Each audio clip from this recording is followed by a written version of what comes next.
Hey guys, welcome back to the channel.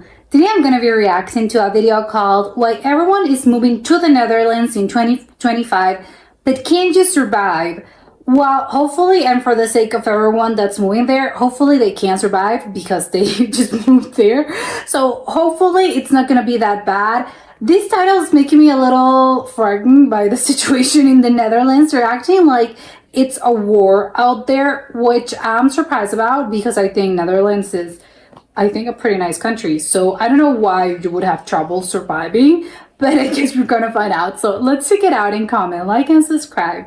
A country where you can legally buy tulips, cheese, and cannabis all on the same street. Oh, okay. I was about to say, well, is it illegal to buy tulips in other places of the world? But yes, and cheese, but yes, the other parts in some countries, yes, of course. But here's the twist. The Dutch are among the healthiest, happiest, and most law-abiding people on earth. Well, if you're those things that you can buy, you're probably making you very happy. So yes, it makes sense to me. How does that even work? You're about to step into a country where freedom is a way of life. But that's nothing nice. is quite what it seems. Okay, that's not so nice. Just another travel video. It's your backstage pass to the real Netherlands, this is where very pretty. every street hides a story and every rule has a twist. Ready to unlock the secrets? Yes. Drop your wildest Dutch stereotype in the comments. Let's see who gets surprised first. How can a country be famous for its freedom, but also for its rules? In the Netherlands, you can walk into a coffee shop and legally buy cannabis, but you'll get a stern look. Are coffee shops can you go to a coffee shop and actually get coffee? Because I'm always curious about this. Where do you go if you want to buy coffee? You buy it somewhere else, but those places they're not selling coffee whatsoever, or no, they can sell you coffee. Look, if you cross the street outside the zebra crossing. You can cycle anywhere, but don't you dare ring your bell too loudly. The Dutch had built a society. Well, one's disturbing the peace, the other is just endangering you, or maybe the one in the person in the car. But the doorbell, well, you're interrupting my peace of mind. Where almost anything goes, except when it doesn't. Here, freedom. Okay, so how do you know exactly what kind of things are? Freedom is supposed to, it's a way of life, and what other things are you supposed to know? What are the things? I know they're pretty serious about this. Isn't just a word, it's a way of life. The Dutch believe everyone should do what makes them happy as long as it doesn't bother anyone else. Good. That's why you'll see people sunbathing in city parks, holding hands with whoever they love, and riding bikes in business suits. That's how it should be. But there's a catch. The rules are everywhere and they're enforced with a smile. Well, that's nice too. Want to rent an apartment? You'll need paperwork, references, and a patience level worthy of a monk.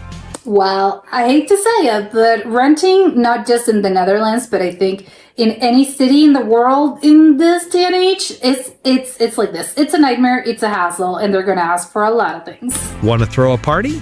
Better warn your neighbors or you'll get a polite but firm knock on your door. This is the Dutch paradox. Because it's loud, right? A place where freedom and order dance together, sometimes awkwardly, sometimes beautifully. And it's just the beginning. Why do the Dutch love rules so much, even as they break them? Stick around, because the answer is hidden in the landscape itself. The Netherlands shouldn't exist. Seriously. Oh my God. A quarter of the country is below sea level. Wow, they're defying nature, but that doesn't mean it shouldn't exist. That's a harsh statement. Land is flat as a pancake, and the only thing standing between the Dutch and the North Sea is a network of dikes, dams, and pumps so complex, it's been called the eighth wonder of the world. Take a train from Amsterdam to Rotterdam, and you'll see fields that look like mirrors. Water everywhere, reflecting the sky. Oh. Windmills spin on the horizon, not just for show, but because they've been pumping water for centuries. Oh. The Dutch It's not a decorative windmill. No, of course it serves a purpose, but I would assume all windmills have a purpose, right? No, maybe some of them are, no, it doesn't, we don't really use that technology anymore. Maybe that's the case over there. It's the opposite. No, we are still using them. Have literally created their own land, piece by piece, fighting the sea with technology and this. stubbornness. This is amazing to But me. the real magic is in the hidden corners. There's a village called Giethorn, where there are no roads, just canals and little boats. I love it. It's like In Venice. the north, the Wadden Sea Obviously, not exactly like Venice, but very similar. It's probably, yes, I'm gonna say it. It's more charming than Venice. turns into a walkable mud flat at low tide, and you can hike from one island to another with Hike? the sea nipping at your heels. In the south, you'll Well, find that's crazy. rolling hills and vineyards that feel more like France than Holland. Every region has its own secret. The city of Utrecht hides a network of medieval cellars beneath its canals, What? now Can turned you into visit cozy them? cafes. Oh, East, No, they're forests cafes. and heather fields cafes where I can buy coffee or something else. stretch for miles, and wild horses roam Horses? free. Even the cities are full of surprises. Rotterdam looks like a futuristic playground, rebuilt after World War II with wild, experimental industrial. architecture. So here's the question. If the Dutch can build a country out of water, what else have they managed to create from nothing? The Themselves. answer? A society as diverse and surprising as the land itself. They're truly the mentality of pull yourself up by your bootstraps. Well, that's them. That's the Dutch. The Netherlands is home to over 17 million people, but It's don't very expect small. everyone to look or sound the same.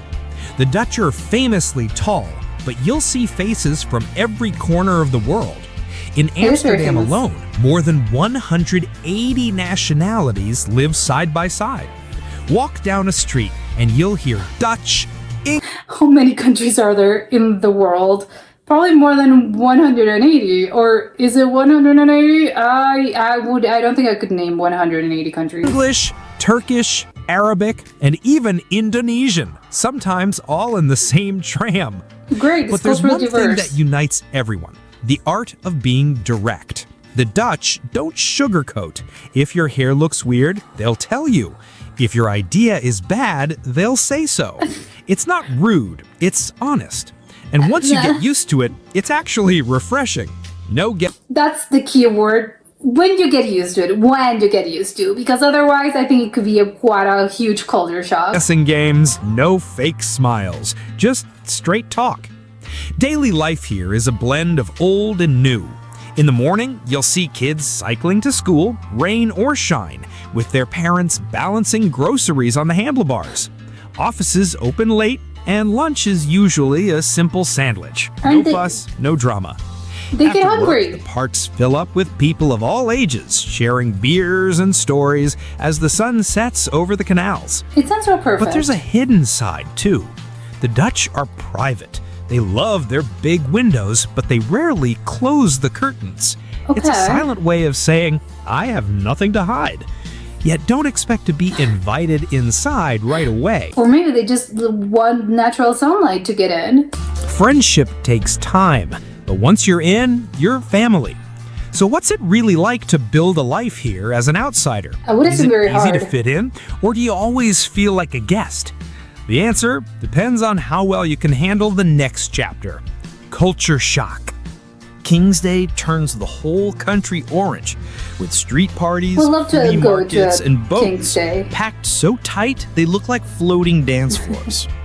In December, Sinterklaas arrives by steamboat, bringing gifts and a swirl of controversy about old traditions. Controversy. Summer Why? means music festivals What's in so every city, controversial? from techno in Amsterdam to jazz in Rotterdam. But the real culture shock comes from the unwritten rules. Yeah. Don't be late, ever. Always split the bill, even Go on Dutch. the first date, and never ever walk in the bike lane You're gonna unless you get- want to be yelled at in 5 languages. Hopefully that's the best outcome. I'm thinking they're gonna crash into you and they're gonna run you over. At least that yell, well, you can handle the yelling. The Dutch love their bikes more than their cars, and they'll defend their right of way with a passion. There's a rhythm to life here, a mix of freedom and structure that can feel strange at first. can see but why, once yeah. you learn the dance, it's hard not to fall in love. The light There's has- one thing that I didn't know that the lights had the bicycle sign. That I don't think there's few places. I don't think I've seen them actually in the actual bicycle sign. I don't think I've seen can them. trip up even the most seasoned expat. The cost of living. Let's get real. The Netherlands is not cheap. Amsterdam rents can make your eyes water. Expect to pay 1,500 euros a month for a tiny apartment in the city center. That's a lot. And even more if you want a canal view. In smaller cities like Groningen or Eindhoven, you'll find better deals. But housing is still a challenge. There's a housing shortage and competition is fierce. Again, which city is not experiencing a housing crisis? I feel every city in the world is experiencing this.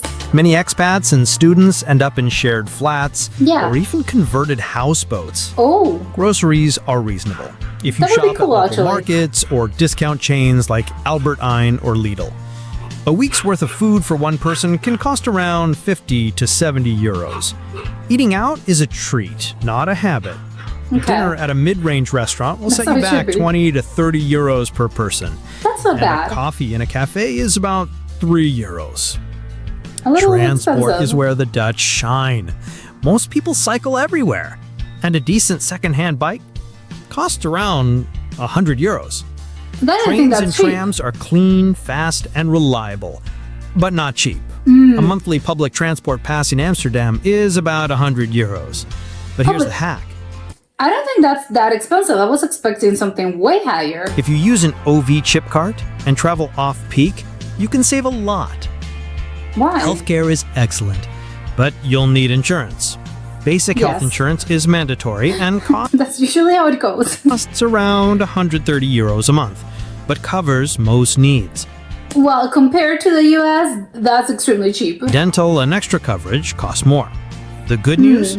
Doctor visits are quick and hospitals are world class. Internet is fast and cheap, about 40 euros a month for high-speed fiber. Entertainment That's is okay. everywhere, That's- from free outdoor concerts to world-class museums.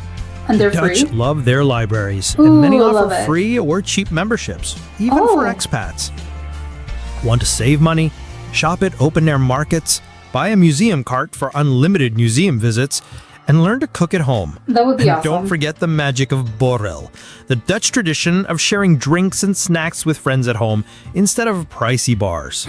Yeah, it's you guys, I'm going through a hard time. I don't wanna spend money. So just come to my house and we'll have a couple of beers, I'll cook, and then we all cook, and that's it. And we're gonna have a great time while saving money. I think it's great. But here's the real secret. The Dutch don't chase luxury. They value gezelligheid. This place, I don't know where they are, but it's gorgeous. It looks like a it looks like a toy thing, like a toy house probably. It looks quite weird, but I like it. A word that means cozy togetherness. It's not about spending money, but about feeling at home, wherever you are. So, is What if you need money to feel at home where you are? the high cost of living worth it? The answer lies in the next chapter, the quality of life. Why do so many people dream of moving to the Netherlands, even with the high prices and rainy weather? It's a nice The country. answer is simple: quality of life. The Netherlands consistently ranks among the happiest countries in the world. Crime rates are low, healthcare is top-notch, and the work-life balance is legendary. Let's talk safety. You can walk alone at night in most Dutch cities without worry. Violent crime is rare, and the police are friendly and approachable. The biggest danger? Getting hit by a bike. Healthcare is a point of pride. Every That's why you shouldn't walk on their lane. resident is covered and the system is efficient. Doctors are direct, sometimes shockingly so, but they listen and they care. I'd be scared of going to the doctor and it's bad news and I'm not gonna sugarcoat it, you're gonna die. You only have about 2 weeks to live. That would be quite a huge culture shock. Can't you have a little more delicacy when you're telling someone those kind of news? Maybe they have a little more tact when it comes to really darker news like that. Pharmacies are everywhere, and emergency care is fast and affordable. Work-life balance is sacred. The Dutch work fewer hours than almost anyone in Europe, and Oh. part-time jobs are common. Okay. Parents get generous leave, and kids If Amsterdam is so expensive and people do work less, how are they affording to live there? Now I have questions. grow up with freedom and independence. Schools are excellent, and universities attract students from all over the world. But Is the it real free? secret to Dutch happiness is something you can't buy. It's a sense of belonging, the feeling that you're part of a community. Whether you're sharing a meal with neighbors, joining a local sports club, or just chatting with the cashier, there's a warmth here that surprises newcomers. I would Still, yeah. there are things nobody I feel surprised if I feel welcomed because I think they're quite they said it can be a little bit tough to actually get to know them. So I'm expecting to be treated with a lot of distance, not just, oh, they're not polite. No, of course they're being very polite, but I would assume they're not that friendly, maybe. tells you about life in the Netherlands. The next chapter is where we spill the secrets. Ready for some secrets? The Dutch are obsessed with the weather. It's the national conversation starter, and everyone has That's an opinion. literally small talk. Rain is a fact of life. Aren't they You'll supposed to see hate this? people cycling through storms, barely blinking. Umbrellas are for tourists. Social etiquette is a must. That's usually how it goes as well. When someone carries an umbrella, or they have gloves, or they have usually scarves and jackets in colder places, that's usually how you spot the tourists, because the locals are with a light jacket, no hat, no gloves, and absolutely no umbrellas. We're absolutely used to this, so it's, oh, there goes the tourist. Minefield. Always say hello when you enter a shop or a waiting room. That's polite. Don't brag about your achievements. Modesty syndrome? is a virtue. And if you're invited to a birthday party, Okay. be prepared to congratulate everyone in the room, not just the birthday person. What? There are taboos too. Why would I congratulate? I'm not gonna congratulate everyone that's attending the birthday party. That's ridiculous. It's just you. We're honoring you, the person who was born on this day. Why would I actually? Oh, happy birthday! What am I gonna say? Congratulations! What is that? Money is a touchy subject. Never ask someone how much they earn. Politics and religion Well- are discussed openly, Yes, but how much money? Asking a stranger how much they earn, I think that would be a little frowned upon in a lot of places, in a lot of cultures. but always with respect. And while the Dutch are famously tolerant, there are limits. Racism and discrimination exist Oh. just like anywhere else, Oh. but they're not tolerated in public life. Well, it kind of shouldn't be tolerated anywhere. Here's a wild fact. The Dutch invented the stock market, the microscope, and even Wi-Fi. They're proud of their history, but always looking forward. And they love Okay. to debate about everything, from bike lanes to cheese. There's Mark. Biggest secret? The Dutch are masters of understatement. They'll call something not bad when they mean amazing. So if Okay. a Dutch person says your Dutch is quite good, you're basically fluent. Okay. So, could you handle the quirks, the rain, and the directness? Or would you run for the nearest sunny beach? The final chapter will test your Dutch survival skills. You've seen the paradoxes, the hidden There's a lot of corners, them. the wild festivals, and the real cost of living. You know the secrets, the etiquette, and the taboos. But here's the real question. Could you thrive in a place where freedom and rules collide? Where the weather is wild and the people are even wilder? Drop Oh, your answer wild. in the comments. Would you survive Dutch life, or would you be lost in the canals? And if you've ever been to the Netherlands, what's the one thing that shocked you the most? Share your story and you might just see it in our next episode. If you're hungry for more secrets from the world's most surprising countries, hit that bell so you never miss an adventure. I think the one thing that really left me thinking very, very hard about this. I think they all understood. They're masters at understatements. It was something of the sort. I think that's very interesting because I think one of the things the example they mentioned was, imagine a Dutch people telling you, "Oh, your Dutch is not. It's actually it's pretty good." pretty good and it's probably amazing, some other person is gonna listen to you and be like, oh my god, you're incredible, you're super fluent. But I'm wondering, and I think that coupled with the whole, they are very modest about a lot of things. Modesty is a virtue, I think that's why they called it.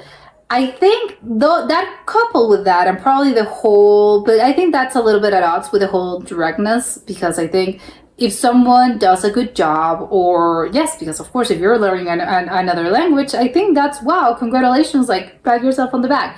And I'm gonna pat you on the back. So I think that's good. You should definitely, when people are doing a good job, I think you should definitely tell them. But a couple, all of those characteristics and elements put together, I'm wondering if it all stems from the fact that they don't want to be seen as, it's not because they don't like to brag. They're very modest. They're very, even the whole birthday party thing, it's more an equalizer probably. It's all, we're not making you feel, we don't want to put on any airs, and we're not making you overly confident. Probably, yes, you don't want to make everyone surrounding you or somewhere, that whether that's a loved one, a friend, or family member, or whatever. I don't want them to make, I don't want it basically to go to their heads. So that's why, even if they're doing a good job, as in, oh, for instance, your Dutch is incredible, I'm not gonna let them know just because we don't really value you feeling a sense of accomplishment or feeling really especially good about something else. Obviously, this is the learning Dutch example. Obviously, this could be for anything from jobs, or you're doing a good job in whatever your position is, or whether or not you're a good student. And I'm talking more because obviously this probably is going to hit a little more for immigrants and people who are not originally from here, because obviously between them, they're probably used to this and they already have that mentality. But again, I'm wondering if it's they don't want people to brag. They don't want to be seen as better than someone else. And that's, again, the tall poppy syndrome. They don't like that. So I think that's very ingrained in their culture. And I think a lot of things could probably be sort of traced back into this. And it's, oh yeah, of course. That's why everything is very, even the following of the rules. That's why everyone tries to follow the rules. Although that probably has less of a something to do with this, because I think rules are just necessary for a well-functioning society, and that's just how it goes. But the other things, I find it very, especially again, yeah, that's culture. Yes, I think those things can be summarized in just culture. But I think it's very interesting. They really do value their modesty and they don't want to brag. They don't like to brag. Everything's got to be very uniform and very flat in a way, which I think it can be seen as bad, but it's not necessarily bad. I just think it could be very, very hard to get used to something like this if you're not used to it. Especially I'm thinking of more in work environments, and probably in either, well, that means college or school or an actual workplace, because there is no, I'm not saying, oh, you have to fish for compliments constantly. No, but I think it's nice to be recognized if you're doing a good job, and if you recognize someone doing something good or great, why wouldn't you let them know? And that's just with qualities in they did a good project, they got good grades, or, well, maybe that's a little more generic. But I think, again, oh, they learned a new language or another language, or there's some aspect, some element of their personality that you actually really do enjoy about someone that you like. Why wouldn't you tell them? I think that would be very hard for me to get used to, just because I think that you should always tell people, yes, tell people that you like them, tell people that you love them, tell people what you like about them, and not necessarily in a romantic sense, not about this. It's more about, in general, when people do good things, you should definitely let them know. So I don't think I agree with this, just because, again, it's really not the case whether or not I agree with this, because that's just how it goes. But I think it could be very hard if you are not really used to that kind of maybe not putting you down, but I think maybe a little. I don't know. It's maybe a little mean of me to say that the whole thing of they're not gonna let you know you're doing a good job, despite being super direct, because apparently they don't like fake anything. So if you, they'll tell you how it goes. They're not gonna sugarcoat anything. If you look bad, they're gonna tell you, hey, you look bad. If you did a poor job in whatever, they were going to tell you, hey, this sucked. So how come when they're direct with bad things, but they're not really direct with good things? And I think that's where my conundrum comes from, because on one hand, I understand why they do this. It's, yes, they don't want a society where everyone feels entitled. They don't want a sense of entitlement or a sense of people feeling they're better than other people, or just in general, I am smarter, I am better, that sort of sense of, I have more than someone, I have more money, I'm richer, etc. I have more things, more material things. No, it's not about that, but I think that could be, again, it's two sides of the same coin, because, okay, well, good, that's the good part. You're not actually fomenting this, but at the same time, if someone does a bad job or is doing poorly, then I will not hesitate to let them know. So I think that's a little, that can come across as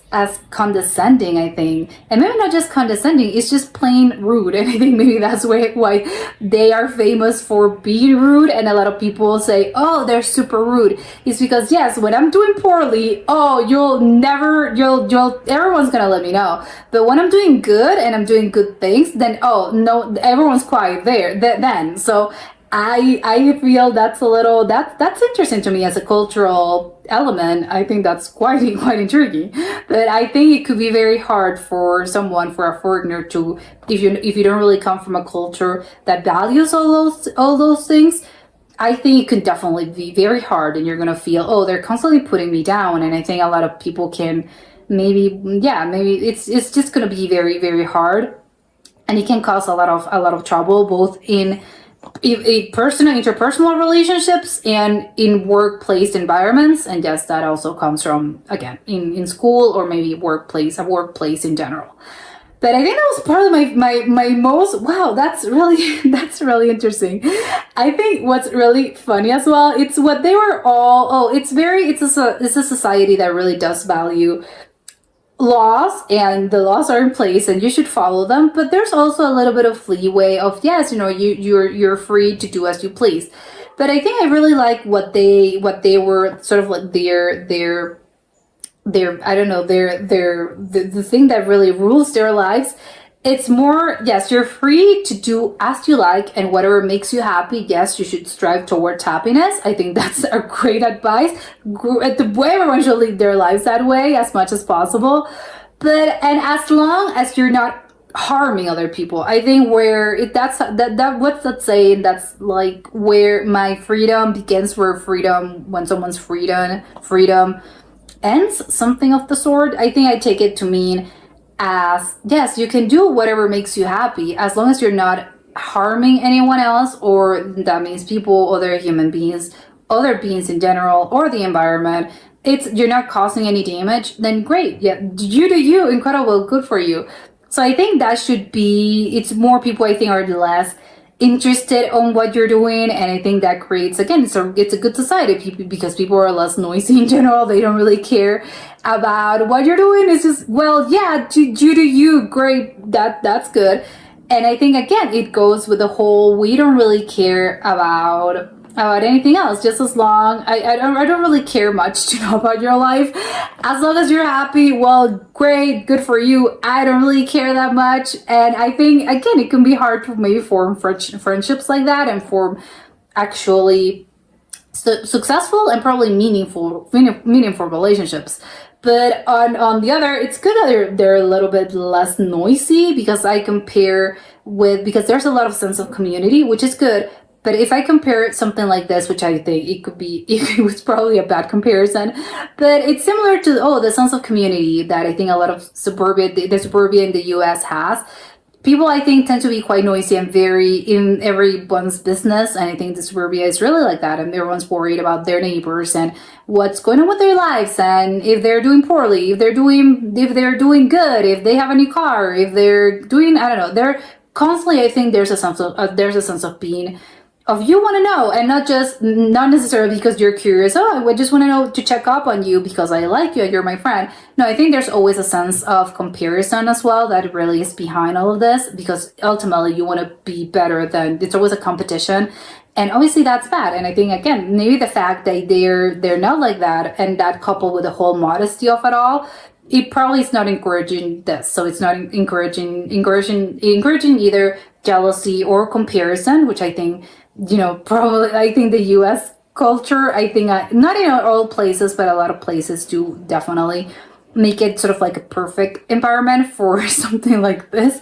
It's the perfect storm for something like this to actually occur. So I really do find it interesting. I think the comparison with the US, just in the sense of, oh, it's a community, and it's suburbia, I think is the better example, is the closest example. Just because I think that's supposed to be the point of suburbia, right? To create a community. Although that's been lost, I think apparently in the Netherlands, it's, again, I don't know how much of a sense of community you can have when people are so closed. But I think maybe they're just close with other people and foreigners because they don't know them. And between their own circle, like they said, their family. And yes, that's how it should be. But I think in the US, that's the thing that's a lost art as well. I think there's the sense of community has been, it's kind of a lost thing. Nobody really cares much about this, but they shouldn't, because I think human beings, by nature, we are social people, and communities make it better, and it's a system of support. And I think we should all probably strive towards better communities in general, because people are going to be happier in just as a general sense of the world. But this was good. I don't know if I would survive the actual question, but can you survive? I don't know if I would survive, just because, again, maybe I would have to try it, but I don't know. Seeing it like this is a little bit, wow. I don't know if I would get used to this, but it's very interesting nonetheless. But that was it for today, and I'll see you next time. Bye.